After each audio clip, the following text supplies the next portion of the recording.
So we have spoken about this personality assessment test. We all have strengths, uh, the altered strengths. Because if you have strength, then you always have some negative aspect of that particular strength. So that strength is which I call as altered strengths, and some traits also are there. So we'll discuss about the DISC test, about dominance, influence, uh, DISC, and strength, and C is capability strength. So let us see if we can take this screen test of that. So first of all, let me share about uh, share this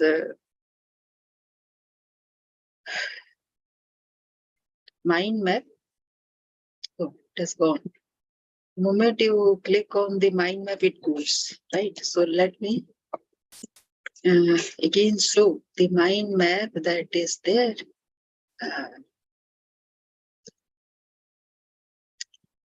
which we spoke about it earlier. So if you see, the DISC test is dominance, influence, steadfastness, steadiness, and compliance.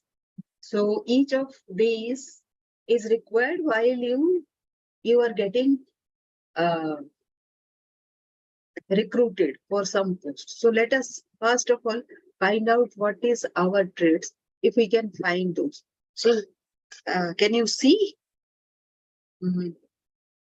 Can you see the DISC test? All of you?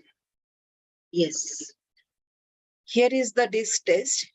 DISC personality test and instruction. So select the one description that you consider most likely you are. So there will be description, and let us start the DISC test. So out of these, which one is yours? People look up to me. I tend to be a kind person. I accept life as it comes. People say I have a strong personality. So I'll say this one. Second is, I find it difficult to relax. I have a very wide circle of friends. I'm always ready to help others. I like to behave correctly. So this one is mine. Oh, this one's. Oh, for each of it, you have to say yes or no. People look up to me. Yes. I tend to be a kind person. Yes. So one of this you can just accept. So this one is mine. And this I am taking test according to my own thing. I tend to do what I am told. I like things to be very neat and tidy. People can't put me down. I enjoy having fun. So which is the most likely one? Yes. I respect my elders and those in authority. I am always willing to do new things, to take a risk. I believe things will go well. I am always willing to help. So this is the one I choose. I am a neat and orderly person. I am very active both at work and play. I am a very calm and placid person. I generally get my own way. Uh, what should I choose? This one is the best thing. Next is, I am very contented with life. I tend to trust people. I like peace and quiet. I have a very positive attitude.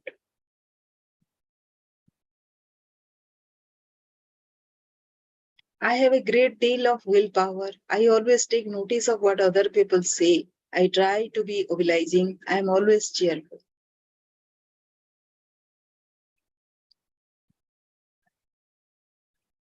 I am self-confident. People say I am systematic type. I have a tolerant attitude towards life. I am an assertive person. Sympathetic type. I never lose my temper. I like things to be precise and correct. I am very sure of myself. I enjoy having laugh and joke. So my behavior is well disciplined. People see me as being helpful. I am always on the move. I persevere until I get what I want. I enjoy competition. I do not treat life too seriously. I always consider others. I am an agreeable type. I am very persuasive. I see myself as a gentle person. I am a very modest type. I often come up with original ideas. I am very helpful towards others. I don't like tempting fate. I don't give up easily. People like my company. I tend to be a cautious person. I am a very determined person. I am good at convincing people. I tend to be a friendly person.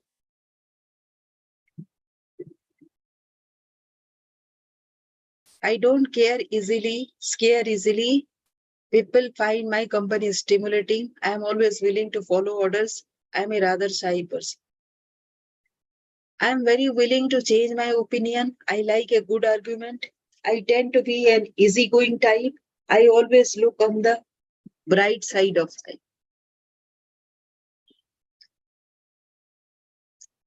I am a very social sort of person. I am very patient. I am a very self-sufficient sort of person. I rarely raise my voice. I am always ready and willing. I am always keen to try new things. I don't like arguments. People describe me as high spirited. I enjoy taking a chance. I tend to be very receptive to other people's ideas. I am always polite and courageous. I am a moderate rather than an extreme person.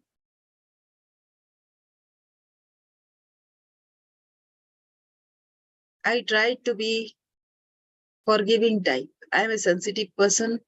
I have a lot of energy and vigor. I can mix with anybody. I enjoy chatting with people. I control my emotions. I am very conventional in my outlook. I make decisions quickly. I tend to keep my feeling to myself. Accuracy is very important to me. I like to speak my mind. I am very friendly.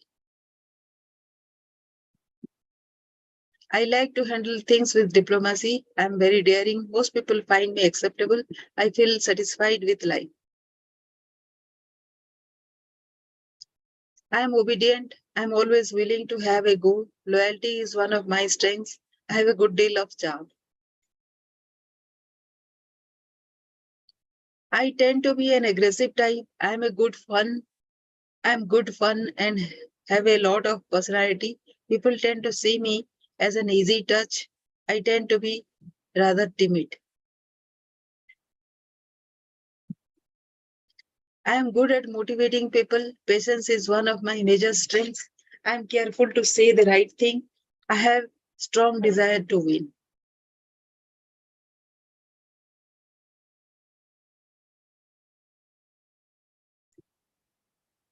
People find me easy to get on with.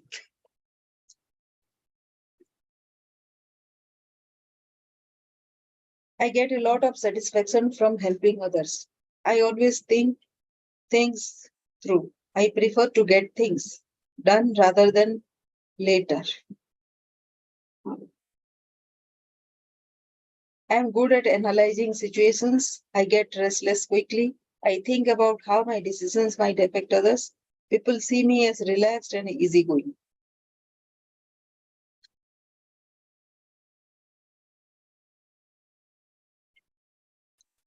So this is all in the first page. Next page. Let us wait.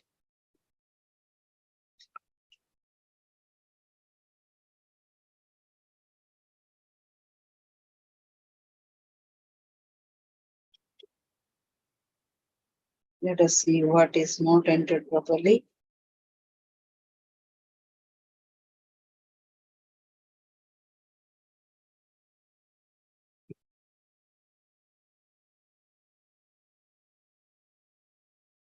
So everything has a yes or no.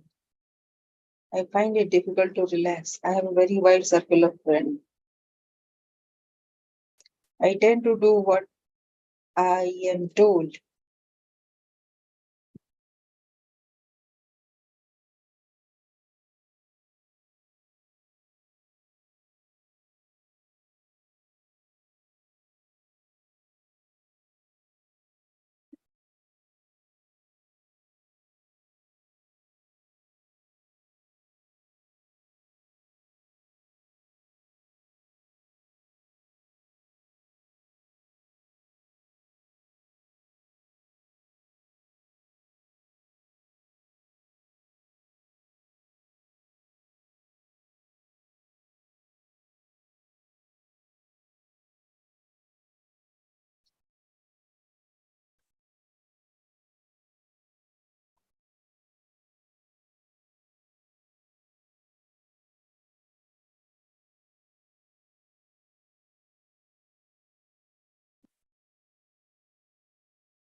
So I'm trying to See what is there, which one is not correctly answered.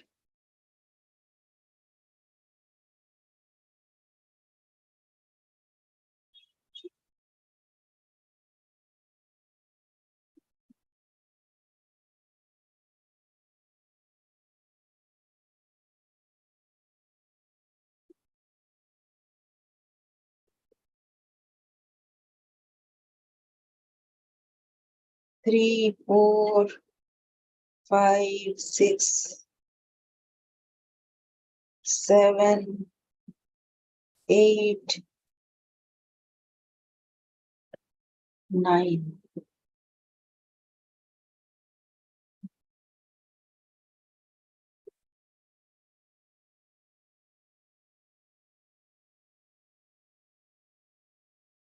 Yeah. Please answer the below. So every question you need to answer properly, right? The way it has been done. So I am A. So what are the will be my age is right now? Let us see. 57. I am from India.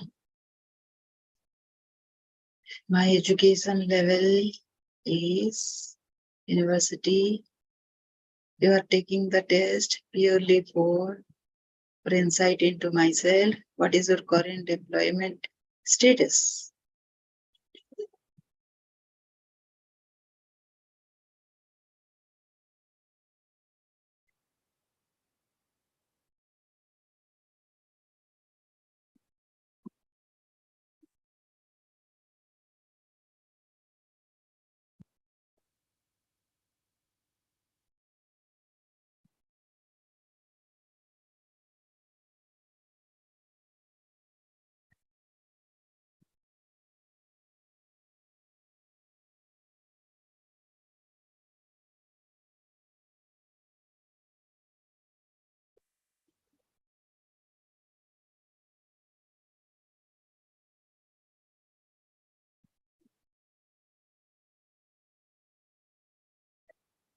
Vice President.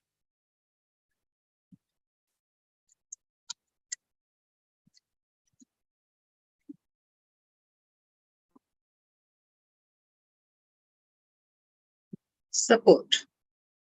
Next.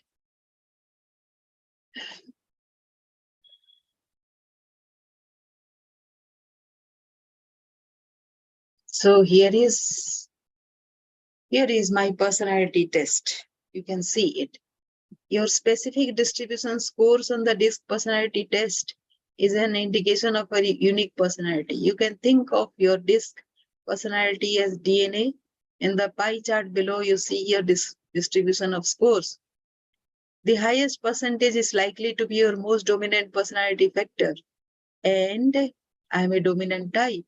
The second highest, your next most dominant personality factor, and so on. As such, for you, the DISC factors are ordered as dominance, compliance, steadiness, and influence. So you can see the test here. So my influence is 10%, compliance is 24%, dominance is 53%, which is my dominant thing, and steadiness is 14%. What does it mean? Dominance describes the way you deal with problems, assert yourself, and control situations. Influence is describe the way you deal with people, the way you communicate and relate to others. Steadiness describes your temperament, patience, persistence, and thoughtfulness. Compliance is describe how you approach and organize your activity, procedures, and responsibilities. So let us see. You have a strong inner motivation to assertively create and implement new ideas. You handle pressure well. You strive for excellence and expect others to do the same. You are innovative but tend to avoid risk taking. Disc patterns or profiles. So your personal and extended disc report is ready so that we can get. So we can purchase that, but initially we got ourselves, right? This test also told us about this thing. Without buying those kind of tests, those kind of things also, we could do. And there are other tests also, competency test, personality test. But we can use this also to outline what kind of person we are. And that is all that we need to know about ourselves. These tests are not absolutely correct. So don't go for those kind of uh, assessment. But yes, this gives a very good idea about what kind of personality you are, right? So let us go, and while this is there,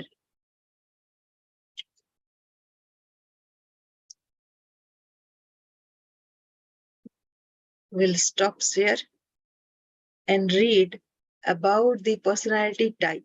So today's topic will be your subconscious mind as a partner in success. Success means successful living. A long period of peace, joy, and happiness on this plane may be termed success. The eternal experience of these qualities is the everlasting life spoken of by Jesus. The real things of life, such as peace, harmony, integrity, security, and happiness, are intangible. They come from the deep self of man. Meditating on these qualities builds these treasures of heaven in our subconscious mind. So when we do all these kind of tests, we outline ourselves, right? We have some very good qualities and some qualities which we don't tend as very positive. So what happens to those very um, so this is a mixture on our plate. And what do we do about this? The three steps to success, uh, the happiness thing. So bliss is the ultimate thing that we are looking whether we achieve something or not. Now, how do we do that? We have always outlined our achievements as to be happiness, right? So irrespective of everything, we need to be happy. And if we are creating positive thing and impacting in a positive way, taking responsibility, these are the qualities that we need to give to ourselves. So the three steps to success are: the first step to success is to find out the thing you love to do, then to do it. Success is in loving your work. So if you love your work enough, then that is success, right? Then it becomes very easy for the subconscious to do accordingly. Although if a man is a psychiatrist, it is not adequate for him to get a diploma and place it on the wall. He must keep up with the times, attend conventions, and continue studying the mind and its workings. The successful psychiatrist visits clinics and reads the latest scientific articles. Someone may say, how can I put the first step into operation? I do not know what I should do. In such a case, pray for guidance as follows. The infinite intelligence of my subconscious mind reveals to me my true places in life. Repeat this prayer quietly, positively, and lovingly to your deeper mind. The second step to success is to specialize in some particular branch of work and know more about it than anyone else. For example, if a young man chooses chemistry as his profession, he should concentrate on one of the many branches in this field. He should give all of his time and attention to his chosen specialty. He should become sufficiently enthusiastic to try to know all there is available about his field, if possible. He should know more than anyone else. The young man should become ardently interested in his work and should desire to serve the world. He that is greatest among you, let him become your servant. There is a great contrast in this attitude of mind in comparison to that of the man who only wants to make a living or just get by. Getting by is not true success. Man's motive must be greater, nobler, and more altruistic. He must serve others, thereby casting his bread upon the waters. The third step is the most important one. You must be sure that the thing you want to do does not redound to your success only. Your desire must not be selfish. It must benefit humanity. The path of a complete circuit must be formed. In other words, your idea must go forth with the purpose of blessing or serving the world. The measure of true success is, some people may say, but Mr. James made a fortune in selling fraudulent oil stock. A man may seem to succeed for a while, but the money he obtained by fraud usually takes wings and flies away.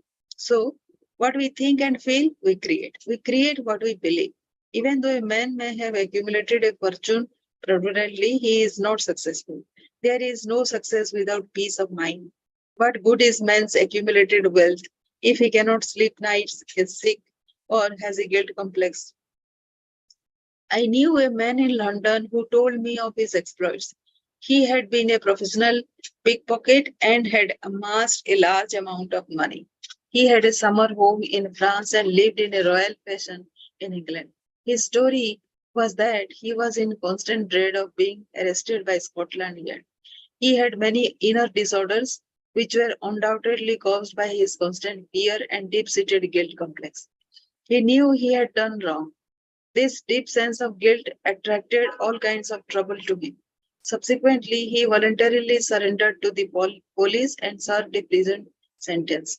After his release from prison, he sought psychological and spiritual counsel and became transformed. He went to work and became an honest, law abiding citizen. He found what he loved to do and was happy. A successful person loves his work and expresses himself fully. Success is contingent upon a higher ideal than the mere accumulation of riches. The man of success is the man who possesses great psychological and spiritual understanding. Many of the great industrialists today depend upon the correct use of their subconscious minds for their success.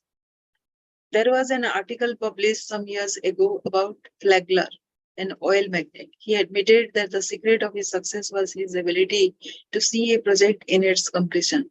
For instance, in his case, he closed his eyes, imagined a big oil industry, saw trains running on tracks, heard whistles blowing, and saw smoke. Having seen and felt the fulfillment of his prayer, his subconscious mind brought about its realization. If you imagine an objective clearly, you will be provided with the necessities in ways you know not of through the wonder working power of your subconscious mind. In considering the three steps to success, you must never forget the underlying power of the creative forces of your subconscious mind. This is energy in all back of all steps in any plan of success. Your thought is creative. Thought fused with feeling becomes a subjective faith or belief, and according to your belief is it done unto you. Knowledge of mighty force in you, which is capable of bringing to pass all your desires, gives you confidence and a sense of peace. Whatever your field of action may be, you should learn the laws of your subconscious mind. When you know how to apply the powers of your mind, and when you are expressing yourself fully and giving of your talents to others, you are on this sure path to true success. If you are about God's business or any part of it, God, by his very nature, is for you. So, who can be against you? With this understanding, there is no power in heaven or on earth to withhold success from you. How he made his dream come true. A movie actor told me that he had very little education, but he had a dream as a boy of becoming a successful movie actor. Out in the field mowing hay, driving the cows home, or even while when milking them, he said, I would constantly imagine I saw my name in big lights at a large theater. I kept this up for years until finally I ran away from home.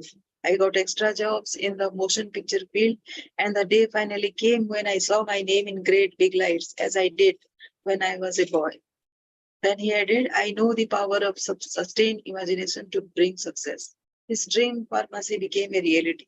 30 years ago, I knew a young pharmacist who was receiving $40 a week plus commission on sales. After 25 years, he said to me, I'll get a pension and retire. He said to this young man, why don't you own your own store? Get out of this place, raise your sights, have a dream for your children. Maybe your son wants to be a doctor, perhaps your daughter desires to be a great musician. His answer was that he had no money. He began to awaken to the fact that whatever he could conceive as true, he could give conception. The first step towards his goal was his awakening to the powers of his subconscious mind, which I briefly elaborated on for his benefit. His second step was his realization that if he could succeed in conveying an idea to his subconscious mind, the latter would somehow bring it to pass. He began to imagine that he was in his own store. He mentally arranged the bottles, dispensed parties prescriptions, and imagined several clerks in the store waiting on customers. He also visualized a big bank balance. Mentally, he worked in that imaginary store. Like a good actor, he lived the role. Act as though I am and I will be. This pharmacist put himself wholeheartedly into the act, living, moving, and acting on the assumption that he owned the store. The sequel was interesting. He was discharged from his position. He found new employment with a large chain store, became manager, and later on district manager. He saved enough money in 4 years to provide a down payment on a drugstore of his own. He called it his dream pharmacy. It was, he said, exactly the store I saw in my imagination. He became a recognized success in his chosen field and was happy doing what he loved to do. Using the subconscious mind in business. Some years ago, I gave a lecture to a group of businessmen on the power of imagination and the subconscious mind. In this lecture, I pointed out how Goethe used his imagination wisely when he confronted with difficulties and predicaments. His biographers point out that he was accustomed to fill many hours quietly holding imaginary conversations. It is well known that his custom was to imagine one of his friends before him in a chair answering him in the right way. In other words, if he were concerned about over any problems, he imagined his friend giving him the right or appropriate answer, accompanied with the usual gestures and tonal qualities of the voice. And he made the entire imaginary scene as real and as vivid as possible. So, what that disc test, when it gives you the dominance, it has given me the dominance of things, that also describes a lot of attributes about me. I'm very very dominating, and whenever I work, I kind of, I'm not very submissive. That is what, right? So, is it required to be submissive? So, when it is required to be submissive, compliance is the second thing that I do. So, I do according to whatever is the. So, if you look at a very negative way, then it becomes like the compliance subject is 14% out of that, and the next is influence is the lowest, right? So I, with the dominance, of course, whether there is this influence goes about it or not, but very convinced about what I do.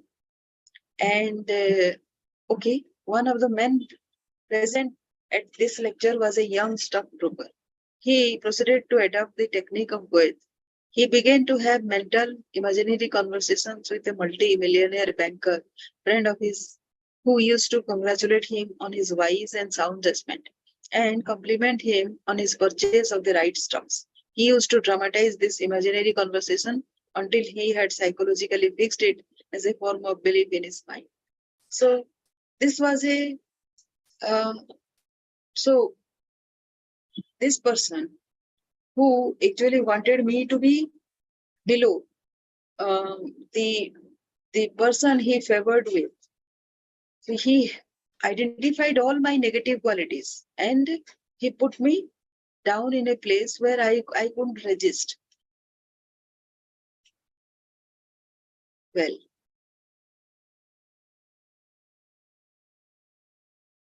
so it is kind of abiding into a situation which is formulated for his dominance. And once he put me down also the other person who he supported to down.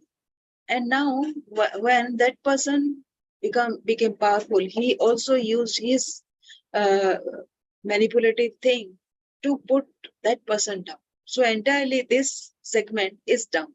Now, it is the power of the universe that the person who helped them to do this was no more there. A new person, new forces come, and now I have to see myself to up again, rise and do my work, because otherwise people would see me like being depressed and being down and doing nothing. So one of the men present at this lecture was a young stockbroker. He proceeded to adopt the technique of wealth. He began to have mental imaginary imaginations. Okay. This broker's inner talking and control imagination certainly agreed with his aim, which was to make sound investments for his clients. His main purpose in life was to make money for his clients and to see them prosper financially by his wise counsel. He is still using his subconscious mind in his business, and he is a brilliant success in his field of endeavor. So if I want to support and want to work for the downtrodden, then I need to own this organization. And when I own this organization, I have a definite way of moving this organization towards something of a better world. Is this the right way?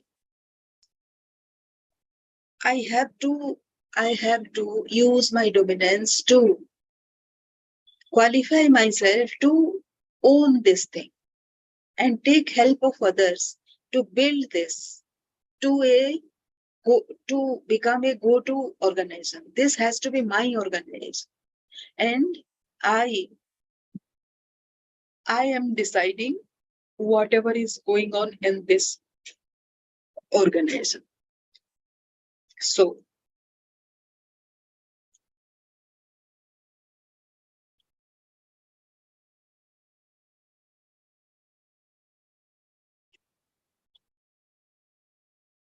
let us see how we can do that.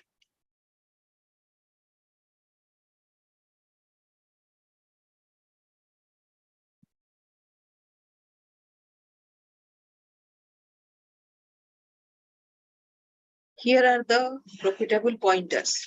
A success means successful living. When you are peaceful, happy, joyous, and doing what you love to do, you are successful. Find out what you love to do and then do it. If you don't know your true expression, ask for guidance and the lead will come. Specialize in your particular field and try to know more about it than anyone else. A successful man is not selfish. His main desire in life is to serve humanity. There is no true success without peace of mind. A successful man possesses great psychological and spiritual understanding.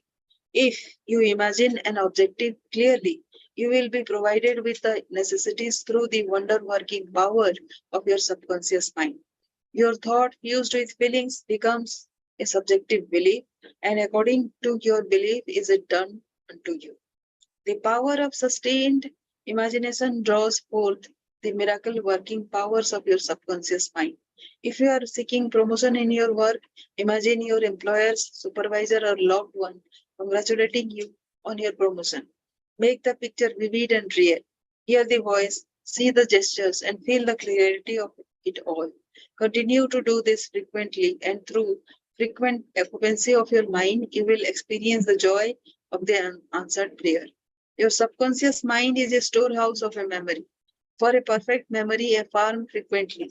The infinite intelligence of my subconscious mind reveals to me everything I need to know at all times, everywhere. If you wish to sell a home or property of any kind, affirm slowly, quietly, and feelingly as follows. Infinite intelligence attracts to me the buyer for this house or property who wants it and who prospers in it. Sustain this awareness, and the deeper currents of your subconscious mind will bring it to pass. The idea of success contains all the elements of success. Repeat the word success to yourself frequently with faith and conviction. and you will be under a subconscious compulsion to succeed. Many scientists realize the true importance of subconscious mind. Edison, Marconi, Catherine, Poincare, Einstein, and many others have used the subconscious mind. It has given the insight, the know-how for all their great achievements in modern science and industry. Research has shown that the ability to bring into action the subconscious power has determined the success of all the scientific and research workers. An intense instance of how a famous chemist, Frederick von Stardonich, used his subconscious mind to solve his problem is as follows. He had been working laboriously for a long time, trying to rearrange the six carbon and six hydrogen atoms of the benzene formula, and he was constantly perplexed and unable to solve the matter. Tired and exhausted, he turned the request over completely to his subconscious mind. Shortly afterward, as he was about to board a London bus, a subconscious presented his conscious mind with a sudden flash of a snake biting its own tail and turning around like a pinwheel. This answer from his subconscious mind gave him the long short answer of the circular arrangement of the atoms. That is known as the benzene ring. How a distinguished scientist brought forth this invention. Nikola Tesla was a brilliant electrical scientist who brought forth the most amazing innovations. When an idea for a few new invention came into his mind, he would build it up in his imagination, knowing that his subconscious mind would reconstruct and reveal to his conscious mind all the parts needed for its manufacture in concrete form. Through quietly contemplating every possible improvement, he spent no time in correcting defects and was able to give the technicians the perfect product of his mind. He said, invariably, my device works as I imagine it should. In 20 years, there has not been a single exception. How a famous naturalist solved his problem. Professor Agassiz, a distinguished American naturalist, discovered the indefatigable activities of his subconscious mind while he slept. His widow, in her biography of her famous husband, has reported the following. He had been for 2 weeks striving to decipher the somewhat obscure impression of a fossil fish on the stone slab in which it was preserved. Weary and perplexed, he put his work aside at last and tried to dismiss it from his mind. Shortly after, he waked one night persuaded that while asleep he had seen his fish with all the missing features perfectly restored.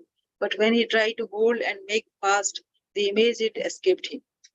Nevertheless, he went early to the Jardin des Plantes, thinking that on looking anew at the impression he should see something which would put him on the track of his vision. In vain. The blurred record was as black as ever. The next night he saw the fish again, but with no more satisfactory result. When he awoke, it disappeared from his memory as before. Hoping that the same experience might be repeated, on the third night he placed the pencil and paper beside his bed before going to sleep. Accordingly, toward morning, the fish reappeared in his dream, conf- confusedly at first, but at last with such distinctness that he had no longer any doubt as to its zoological characters. Still half dreaming, in perfect darkness, he traced these characters on the sheet of paper at the bedside. In the morning, he was surprised to see in his nocturnal sketch features which he thought it impossible the fossil itself should reveal.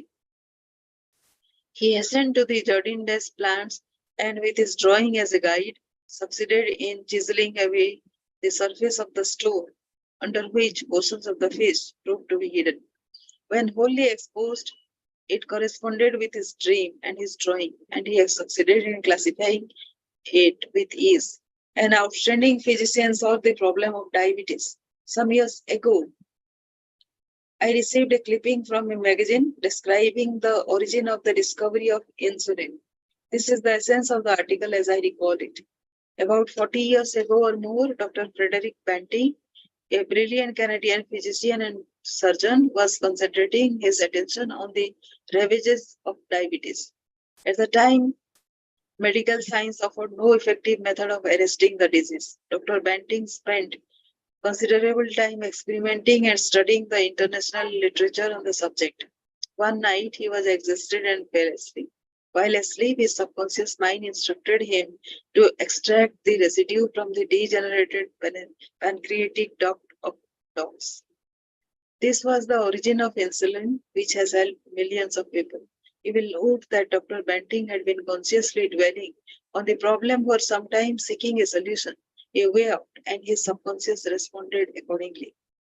It does not follow that you will always get an answer overnight. The answer may not come for some time. Do not be discouraged. Keep on turning the problem over every night to the subconscious mind prior to sleep, as if you had never done it before. One of the reasons for the delay may be that you look upon it as a major problem. You may believe it will take a long time to solve it. Your subconscious mind is timeless and spaceless. Go to sleep believing you have the answer now. Do not postulate the answer in the future. Have an abiding faith in the outcome. Become convinced now, as you read this book, that there is an answer and a perfect solution for you.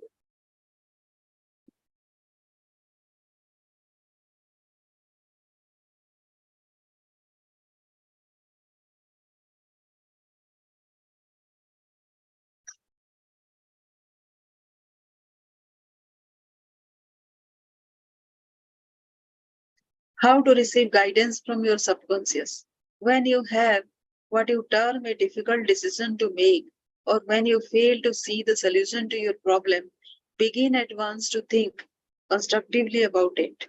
If you are fearful and worried, you are not really thinking. True thinking is free from fear. Here is a simple technique you can use to receive guidance on any subject. Quiet the mind and still the body. Tell the body to relax. It has to obey you.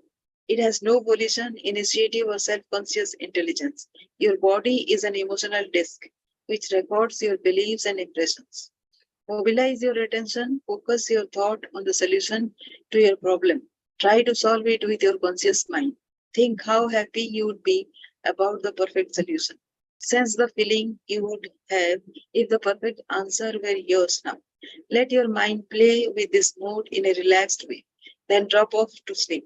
When you awaken and you do not have the answer, get busy about something else. Probably then, when you are preoccupied with something else, the answer will come into your mind like toast pops out of a toaster. In receiving guidance from the subconscious mind, the simple way is the best. This is an illustration. I once lost a valuable ring, which was an heirloom. I looked everywhere for it and could not locate it. At night, I talked to the subconscious in the same manner that I would talk to anyone. I said to it prior to dropping off to sleep, you know all things. You know where the ring is, and you now reveal to me where it is. In the morning, I awake suddenly with the words ringing in my ear, ask Robert.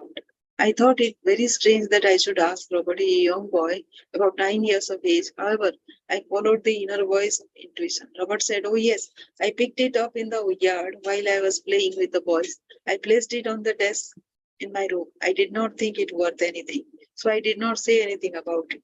The subconscious mind will always answer you if you trust it. His subconscious revealed the location of his father's will. A young man who attends my lectures had this experience. His father died and apparently left no will. However, this man's sister told him that their father had confided to her that a will had been executed, which was fair to all. Every attempt to locate the will failed. Prior to sleep, he talked to his deeper mind as follows. I now turn this request over the subconscious mind. It knows just where that will is and reveals it to me. Then he condensed his request down to one word, answer, repeating it over and over again as a lullaby. He lulled himself to sleep with the word answer. The next morning, this young man had an overpowering urge to go to a certain bank in Los Angeles where he found a safe deposit vault registered in the name of his father, the contents of which solved all his problems. Your thought, as you go to sleep, arouses the powerful latency which is within you. For example, let us suppose you are wondering whether to sell your home, buy a certain stock, severe partnership, move to New York, or stay in Los Angeles. Dissolve the present contract or take a new one. Do this. Sit quietly in your armchair or at the desk in your office. Remember that there is a universal law of action and reaction. The action is your thought. The reaction is the response from your subconscious mind. The subconscious mind is reactive and reflexive. This is its nature. It rebounds, rewards, and repays. It is the law of correspondence. It responds by corresponding. As you contemplate right action, you will automatically experience a reaction or response in yourself, which represents the guidance or answer of your subconscious mind. In seeking guidance, you simply think quietly about right action, which means that you are using the infinite intelligence resident in the subconscious mind to the point where it begins to use you. From there on, your course of action is directed and controlled by the subjective wisdom within you, which is all wise and omnipotent. Your decision will be right. There will only be right action because you are under a subjective compulsion to do the right thing. I use the word compulsion because the law of the subconscious is compulsion. The secret of guidance. The secret of guidance of right action is to mentally devote yourself to the right answer until you find its response in you. The response is a feeling, an inner awareness, and an overpowering hunch whereby you know that you know.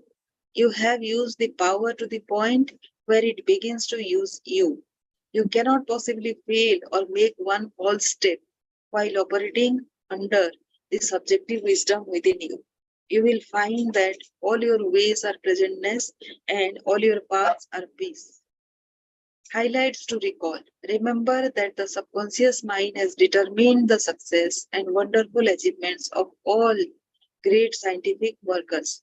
By giving your conscious attention and devotion to the solution of a perplexing problem, your subconscious mind gathers all the necessary information and presents it full blown to the conscious mind.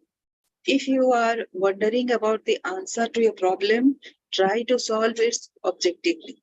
Get all the information you can from research and also from others. If no answer comes, turn it over to your subconscious mind prior to sleep, and the answer always comes. It never fails.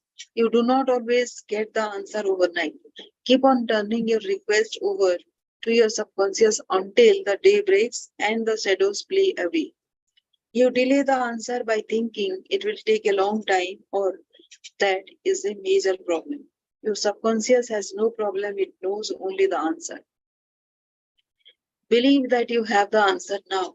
Feel the joy of the answer and the way you would feel if you had the perfect answer. Your subconscious will respond to your feeling.